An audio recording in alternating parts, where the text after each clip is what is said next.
Hey y'all, welcome to episode 2 of the Thirsty Chronicles. I am your host, Tanya Talisha, and in this episode, I will be going more in depth with what I mean when I say that we're all thirsty. As you can see in the title's episode, me thirsty? I'll be going more in depth in what I mean by that. And as a matter of fact, that's chapter 1 in my new book, Thirsty Soul Confessions. So I'll be coming from talking about what that is, what that means, and coming from what I've talked about in chapter 1 in my new book, Thirsty Soul Confessions, which can be found on Amazon. Let's get right into it. So, thirsty. We all know what the world's view when they call somebody thirsty. Usually they're saying somebody who is attached or trying to seek attention from the opposite sex or do sexual or nasty things to get attention or to have somebody validate them. And so, and in the world's view, that's the world's view, and that is a form of thirst. It's the natural thirst. It's the worldly view of thirst. And then I dab into the spiritual thirst of what that means to us as well. The definition of thirsty in the dictionary, one definition is feeling a need to drink something. And the second one is having or showing a strong desire for something. And that is the meaning that most describe what thirst is.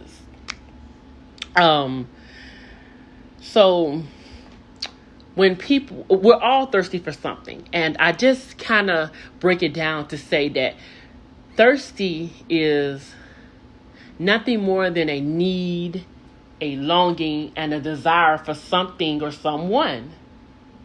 And it's safe to say that we are all thirsty. Let's just be real about that. We all want something. We long for something. We all have a need. Everyone has a need. What we choose to use to satisfy and fulfill that need is what we need to kind of pay attention to, or at least try to make sure we're quenching our thirst in the right way with. So that is my in-depth opinion, opinion about thirst, and with some research and everything of what thirst is. So we all want something. We all have a need for love. We all have a need to be accepted and validated. We all long for something deep within us that makes us happy. We're all looking for happiness. And like I said, we have the choice to get that happiness from anywhere we want to get it. It's all just a matter of what we're thirsty for. And so my take on thirsty, I use it more as an analogy. And an analogy, the definition of an analogy is basically a comparison between two things, typically for the purpose of explanation or clarification.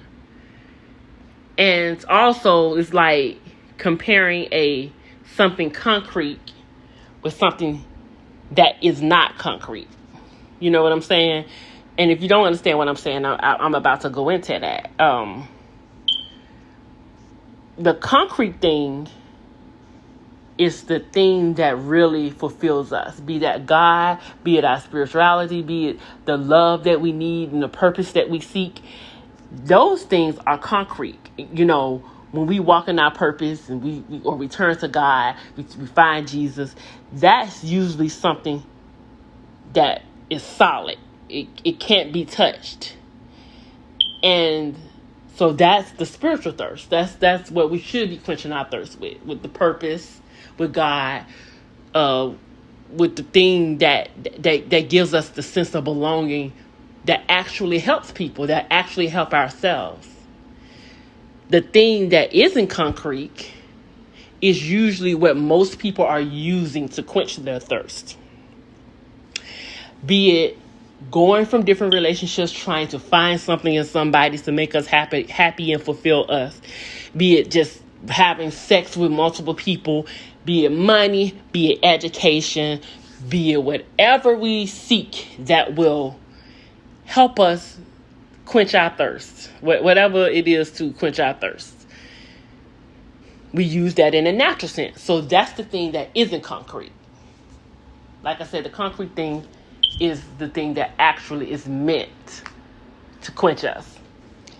And with that being said, I talk about in chapter 1 of my book, Thirsty Soul Confessions, I talk about the realizing that I'm thirsty. And a lot of the things I did, the men I talked to, maybe even sleeping around at one point in my life, was all because of that thirst in me, that need to feel something, to have somebody want me, to have somebody love me, to have a body laying next to me, having a longing. I was lonely. I was feeling like I needed somebody to fulfill that. I wanted attention, so I posted pictures, and a desire to just be valid, to just feel validated, to just feel accepted, to just get, and so I would do what I wanted to do in a natural sense to get that. And there's nothing wrong with wanting love. There's nothing wrong with sex. God created sex. It's just the way we go about it. It's it should be between, two people that love each other and married, of course. And so, like I said, I confess. It's a book of confessions, and I confess that I'm thirsty when I realized that deep need, longing, and want in me was because of that deep thirst in me. I was emotionally dependent upon having somebody there for me, somebody to be next to me. So that's where I'm coming from when I say that I'm thirsty. It's not. It was once in the world's view that helped me see it in the spiritual view. And now as I prayed about it and began to see things, even just did my own research in it, I began to see that that's just a deep need and longing and craving and desire in me. And it's in all of us. And so I talk about this. And we should never look to a person to quench our thirst, to give us what we want. We should never look for it in our children. We should never look for it in education, in money, and material stuff. It should come from within. It should come from just knowing who you are, and hopefully you know who you are in God. And if you don't, maybe you can begin to just find a sense of purpose in just giving something to the world other than your body, other than just doing the things of the world to quench you. Or be it drugs, be it drinking. There's a lot of things we could do too much of to satisfy us for a temporary, and we still get it and we want more of it. So we're never quite satisfied. So that is what I'm saying when I say I'm thirsty. And I know most people will hear that word and they were like, well, I don't like that word. That ain't, that what's so spiritual about that? That the world has made that word look like you talking about you trying to get sex and you're trying to do that.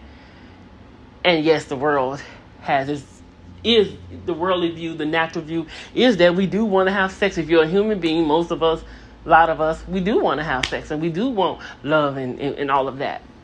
And like I said, there's nothing wrong with that. It's just how we go about it. And so, if we're all thirsty and we all want something, we all crave something, we all need something, we have to find a way to satiate our thirst with something that will last, will be concrete. Which leads me to what I call the spiritual thirst and finding that in Jesus. Because in John 7:37, those that know Jesus or you don't, in John 7:37, he said that if any man thirst, let him come to him. And out of the belly will flow living water. So if Jesus is talking about thirsty, there has to be a deeper meaning to it. And you may say that ain't what Jesus is talking about. He ain't talking about the thirst you talking about. You just putting Jesus on some mess that you did. And I'm pretty sure that's what people would think. But what if he is talking about the same thirst that I'm talking about? The longing, the want, the need. And all of that can be found in him. Because he is the healer. What if? What if? What if I am? What if this thirst that the world say is really just a deeper level of wanting, longing, and craving that I need to find in him? So don't just completely throw it out the window. What if it's true? God don't lie. So what if it's true? And although it's a lot of people think it's single women, is worldly women that's thirsty. If you're married, you're thirsty too. Because that longing and need and craving in you is the same thing that you should be having in your husband. So you're thirsty for him. You may not be wanting a whole bunch of men. Or maybe you're a man who don't want a whole bunch of women, but you got that one woman, or the woman has that one husband. You've been married just once, but you're still thirsty for him. You're thirsty for his love. You're thirsty for his attention. So you too are thirsty. You know, there's always different levels to this. So you judge the single woman, the worldly woman, the woman that's out there and say she's messy. And yes, she's messy. Clearly you can see that she's messy. But what if she too wants what you have? She's just going about it the wrong way. And so she's the one that's bad. But if you're married, you too have a level of thirst for your mate. And even when you have all of that, maybe he's the man for you. He's treating you good. He's giving you the life that you deserve. He's supportive of you. But there's still something more that you want in you. You're still thirsty. So now you're looking for your purpose. Like, I'm more than a wife. I'm more than a wife or a woman. I'm more than just a last name, my husband's last name. So you thirst for belonging too. You thirst for a purpose. You're still thirsty. And you can say it's a different kind of thirst, but it's still thirst. And so that's why I say everybody's thirsty. We're all thirsty for something. And maybe you feel like, I don't want anything. You don't know what you're talking about. I don't want anything. I don't need anything. I just want to be alone. Could it be you're thirsty for peace? Or maybe you just want to hang with your friends. You're thirsty for acceptance. You still want love. When you want acceptance, it's just that you want love. So whatever you want, like I said, thirsty is a longing, a craving, a desire for something or someone to fulfill us.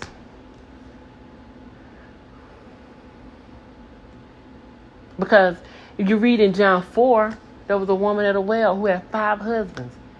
And the man she was with wasn't even her husband. And she was walking around with so much thirst that Jesus met her at the well. The well is a symbolism, the water of the thirst. Her with her bucket, all of that. She was thirsty for something.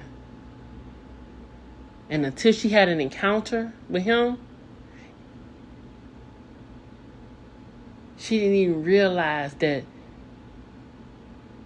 she needed, that her purpose was something else. That she needed something more than just being some man's side chick or a wife or going from man to man. She needed something more.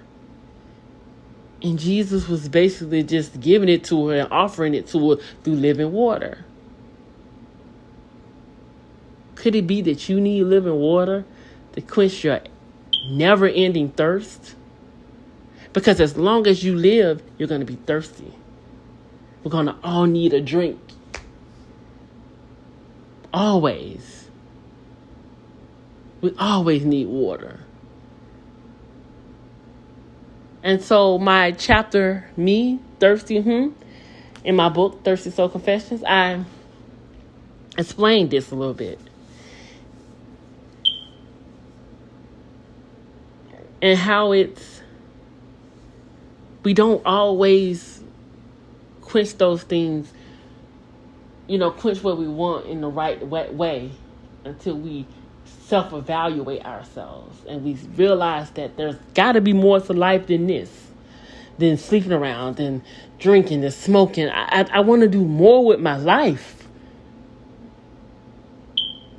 And like I said, we say the single people are thirsty, the worldly women are thirsty, the prostitutes, we call them thirsty. But like I said, the married women are thirsty for their husbands and they want love from them. They want to be treated the same way. And even if they're married, sometimes their longing in them when the husband is not giving them what they need cause them to cheat and go find it in somebody else. The thirst is real. This thirst is real. So when you say that I ain't thirsty, are you sure? Because it's going to take a whole lot of living water to quench this thirst. When the man sees another woman, he has a whole nother woman. He being thirsty too. He has a longing, a craving, and a need for something that he can't even find in one woman. So he's going to cheat. There's so much more to everybody's story and why they do what they do. And that's a whole nother story. What is it that's got you being thirsty? I talk about that in my book too. Could it be the rejection? Could it be the daddy issues, the abandonment issues, the emotional issues, the mental angst? What is it that's got you out here being thirsty? Takes self-evaluation, takes going to counseling, takes looking at it in a different way. Takes a whole lot of living water that Jesus is offering you. If you read the Bible, starting the book of John, John 4, John 7, talks about being thirsty. And there's other scriptures as well that I'll get into. But I wasn't trying to make this podcast strictly all about, being religious and overly churchy. No, I'm making it getting down to the soul. Thirsty soul confessions. Confessing that I'm thirsty. But it's not totally a bad thing. The thing we do to fulfill it is what's bad. And that is what I mean when I talk about thirsty. So, with all of that being said, I want you all to think about what I'm saying. Go to the book of John 4 and John 7. Go see what Jesus is saying. Pray about it. Meditate on it. Whatever you do, think about it. And hopefully you come to the realization that you are thirsty. But what are you quenching that with? What are you trying to do to satisfy that thirst? And that is where I'm coming from. So, are you thirsty? Maybe you are. Maybe you still don't think you're thirsty. So, it's something to think about. Like I said, I talk about it in my book, Thirsty Soul Confessions, which is available on Amazon. And whatever your thirst, I hope that you will make it Jesus. and may the living water quench your thirst. Until the next episode, I'll talk to you soon. Peace.